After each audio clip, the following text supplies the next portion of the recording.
Good morning sa ating lahat mga kagrasa, no? So sa ngayon ay mayroon tayong isang Honda Click na itinulak dito sa atin kasi hindi na po siya umandar.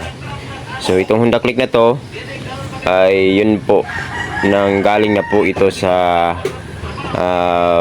ibang shop. So ito nung napaklas ko na ang lahat. So naisipan ko na i-share ko sa inyo ang video ito para naman mayroon kayong idea kung sakali man ay maka-encounter kayo na tulad nito mga kagrasa. So itong Honda Click na to ay pag i-on natin ang kanyang susi. So yan. So i-on natin ang kanyang susi ay wala po siyang nag-display dito sa kanyang panel. Yan, zero. Wala po lahat. Yan, klaro natin. So yan, balikan natin. Ulitin. Yan. So, wala po siyang nag-display sa kanyang panel dito. So sa ganitong senaryo, pag ganito po ang sitwasyon niya, ay yun po, mahirap po ito pag ang pag-diagnose lang ng scanner o diagnostic tools lang ang ating alam na isasalpak dito. Kasi sa ganitong senaryo po ay pumapasok na talaga ang ating basic troubleshooting. Kasi hindi po ito ma-communicate ang kanyang ECU sa ganitong sitwasyon ng motor. Kasi wala po siyang dito, nakapasok na voltahe sa lahat ng kanyang accessories. So yan, wala po siyang hindi po makikita yan dito sa kanyang dashboard kahit isa man lang na magkaroon siya ng display. So zero talaga. So yan, hindi po siya makastart.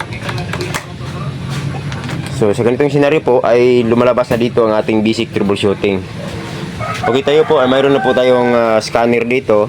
Tumatanggap tayo ng lahat ng klase ng mga FI na motorsiklo, makina man, overhaul man, wirings.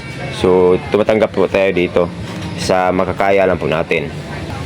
Okay, dito sa Honda Click na to, ang gagawin po natin dito para mapagana po natin itong Honda Click ito at mapaandar natin ay mag-basic troubleshooting tayo.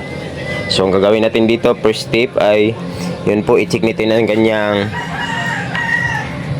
battery. So since okay lang ang kanyang battery, sabi ng shop na pinanggalingan nito ay dito punta tayo sa fuse. So dito sa kanyang fuse, bali ito po ang kanyang plastada.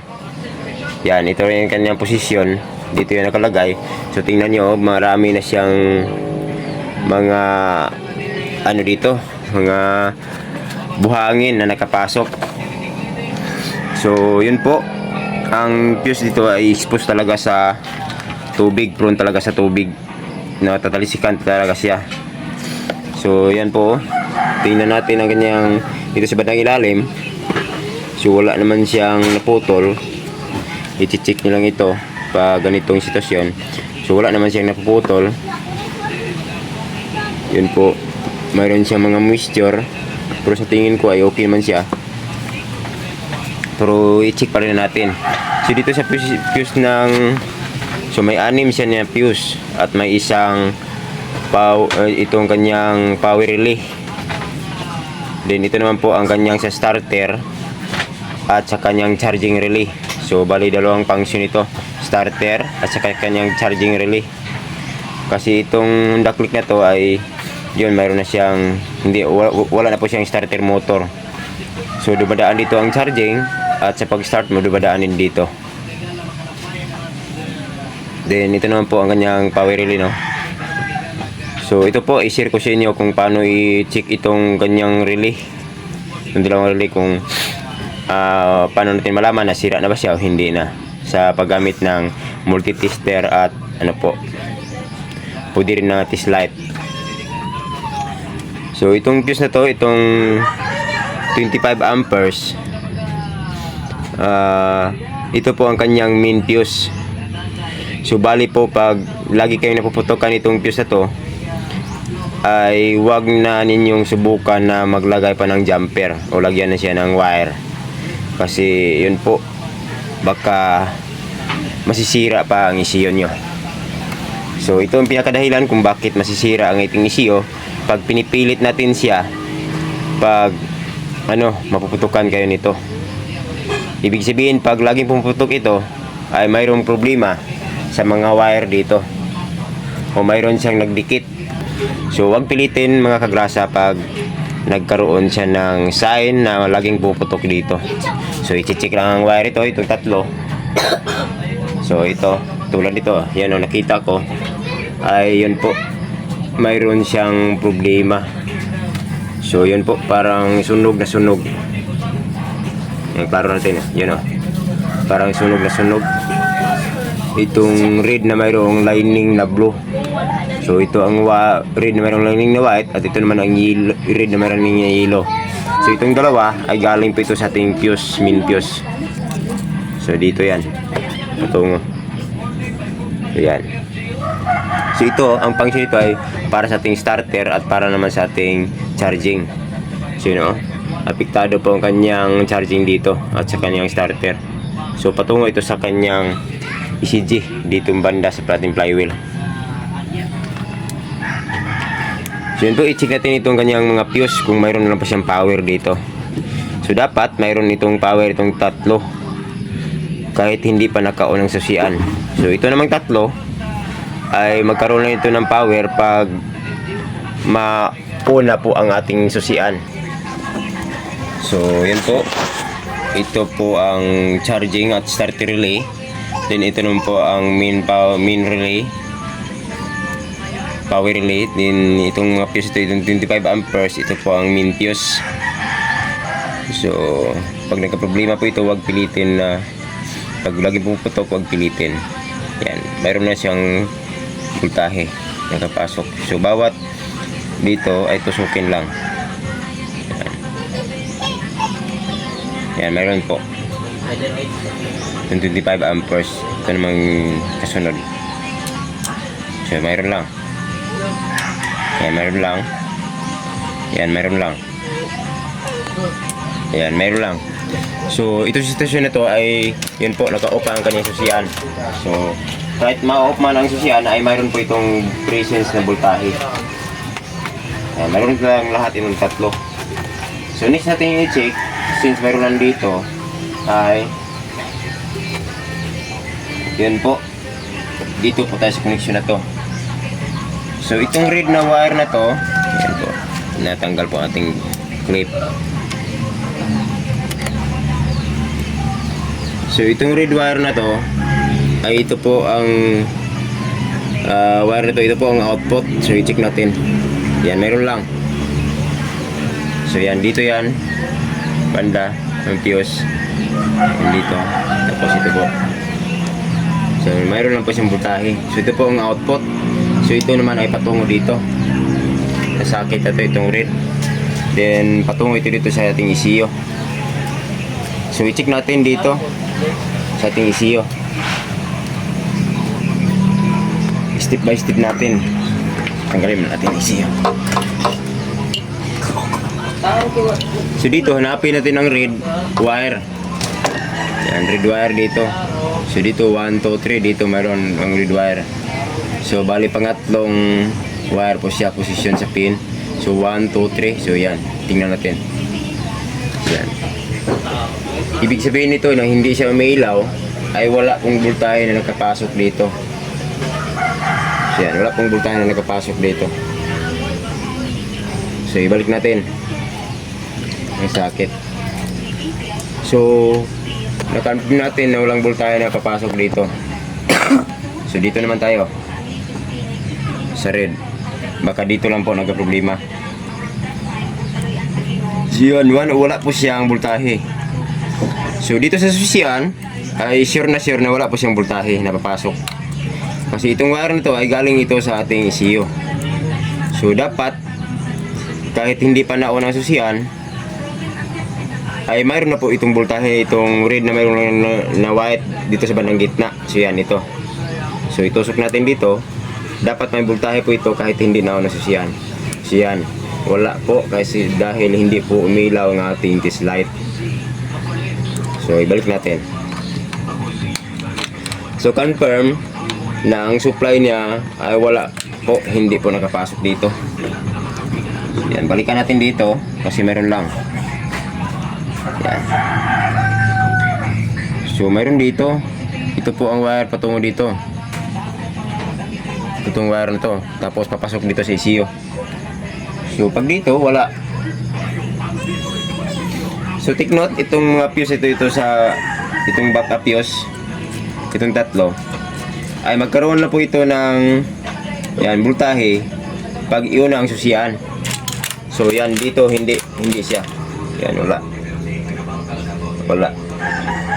Itong tatlo. Kasi hindi po nakapasok ang voltahe dito galing sa ECU. Galing dito sa sakit patungo sa ECU, tapos dito sa ignition switch. Hindi po nakapasok. Kaya wala po siyang ibabato na voltahe patungo dito sa fuse na to. At hindi po mag-trigger ang ating relay. Hindi po siya makapagbato ng voltahe. Check natin dito may presence of volts. So, yun po. Ang gawin natin dito ay yun po, baklasin natin ang wire na to. Yung wire na to, itong baka dito may putol. Sigurado may putol patungo dito. So, baklasin natin.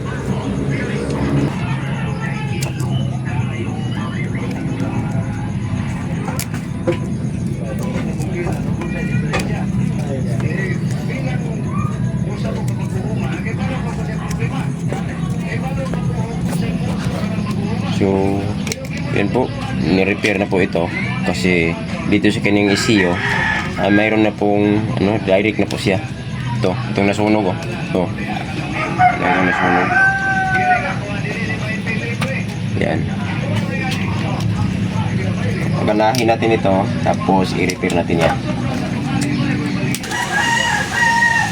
So yan, ito ay magkasama ito. So galing dito sa 25 amperes. Yan dito yan, magkasama ito.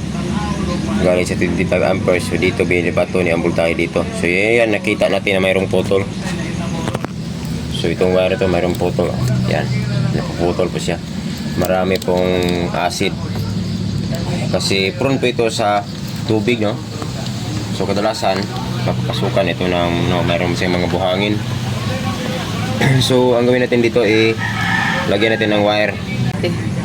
So ito na, natapos na natin na lagyan ng wire. So ihinang muna natin ito mamaya. So itong bago natin ito papaganahin, bago natin yun ng ignition switch, ay isurbol muna natin ito sa akin ito. So i-fix ko muna ito. Itong sa kanyang connection, lagyan ko muna ng electrical tape. I-fix ko muna ito kasi repair na po siya. Tapos i-check ko itong kanyang relay. So magpabili po ako nito kasi yun po parang mayroon na siyang yan, sa kakatanggal siguro, sa katatroubleshoot. Yan, meron na. So dito naman ay yan po, electrical tape na po siya. So hindi natin alam na magpasukan siya ng tubig tapos magkaroon ng problema. Galing po natin ay yun po, dapat na magpabili po ako nito kasi para safety naman po para sa aking side. Kasi pag nasisira galing sa akin ay ako ang problema nito. Kasi baka masisira siya pag galing na sa akin. Ako naman ang mayroong problema. So para safety na po sa akin, magpabili po ako ito. Papalitan ko ito. So i-check ko, ituro ko sa inyo kung paano ito i-check itong dalawang relay na to. Set natin sa continuity, yung parang may signal ng wifi. So dapat itong pin na to, yung pin na to at saka ito yan. So dapat itong pin na to at ito ay mayroon siyang contact. Tumutunog po ang ating tester. Pag wala po siyang contact ay ibig sabihin sira na po siya. So hindi pa yon ang kanyang final. So dapat rin mapasukan ito ng negative at positive. Pag mag-click lang po siya ay hindi pa tayo kampante kung okay ba siya. So dapat rin ang voltahe dito ay babato niya dito. Pag mag-click na siya, pag mapasukan na siya ng voltahe dito ng positive at negative. So itis natin una itong dalawang pin. Dapat mayroon na siyang contact palagi. So yan po, check natin. So yan. So yan, okay yan. So okay, kasi tumutunog ang tester natin. So next naman natin i-check ay papasok tayo ng negative at positive dito yung side. Tapos dito naman, kung mayroon na bang babato dito, may itatawid ba niya ang voltahe dito. So maglagay tayo ng sakit. Gamit tayo ng sakit.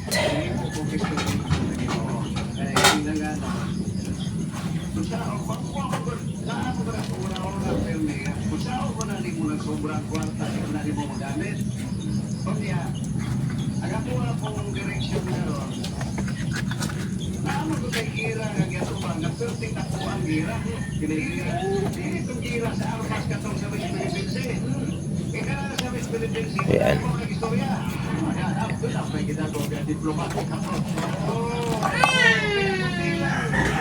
Saan dito? Lagay natin dito sa battery. So dapat tong side na to, itong dalawang mayroong pin na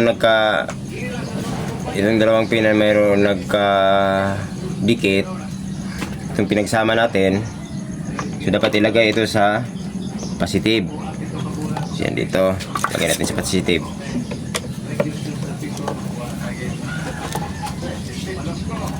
So pwede na po tayo gagamit ng tester dito, pero ginagamit ko ang manual kasi baka mayroong wala pong tester ng mga mekaniko ay mayroon silang idea, makapag-checks po sila kahit sa mano-mano lang.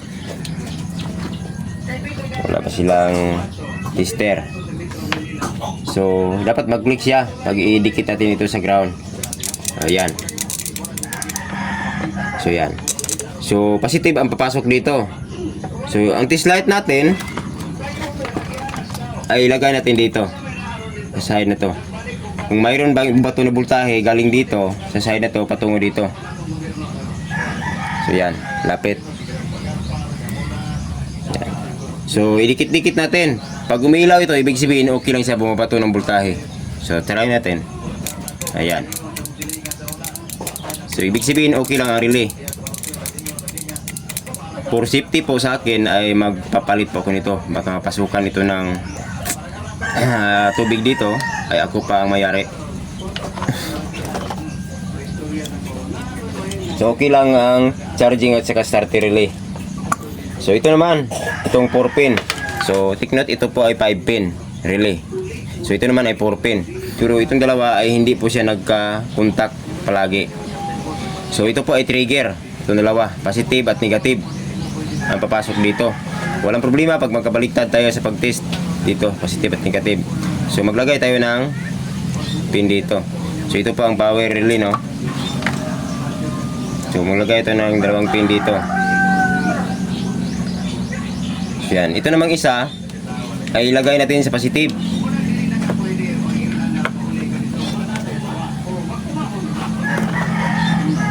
So yan, pagsamahin natin itong dalawa para madali lang.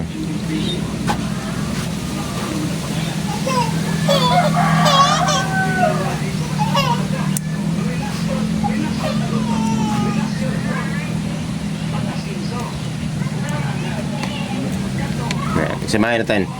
So take note ha. Yan, lapit natin para mayroon tayong idea.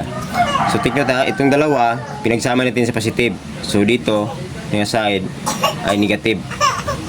So yan, positive itong dalawa. So idikit-dikit natin ito. Pag mayroon lang voltahe na labas dito, ibig sabihin okay lang siya. So ilagay natin ito sa positive, itong dalawa na mayroong sakit na pinagsama natin dito.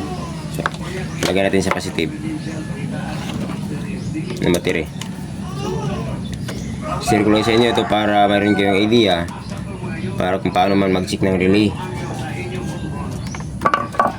So same lang ang test light. Pag itusok natin dito, pag umiilaw siya, ibig sabihin okay po, bumabato lang siya ng voltahe, okay lang ating relay. So dikit-dikit natin sa ating battery. So tingnan natin. Ayan. Ayan. Okay lang po siya. Yung wala lang pong problema. Pero since para safety po sa akin, ay magpabili po ako pagkapasukan nito ng tubig at ako pa ang magka-problema.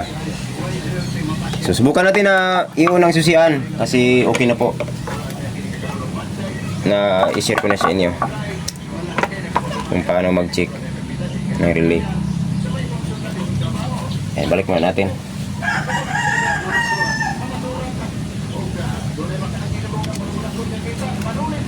medyo mahaba pong video, pero yan po, hindi po pwede na atin na hindi natin i-share lahat. Bukan natin, yun. So yan, okay na. Yan po, nag-display na po siya. So try natin na panda rin. So yan. So ano rin yan.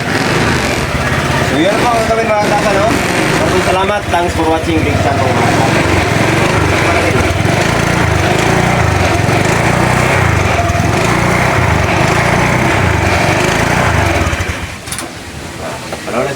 Nauna po siya. Yun lang ang gagawin natin. Maraming salamat po. Sana mayroon kayo natutunan sa ating mga ginagawang video. Thanks for watching. Big chat po mga kasa.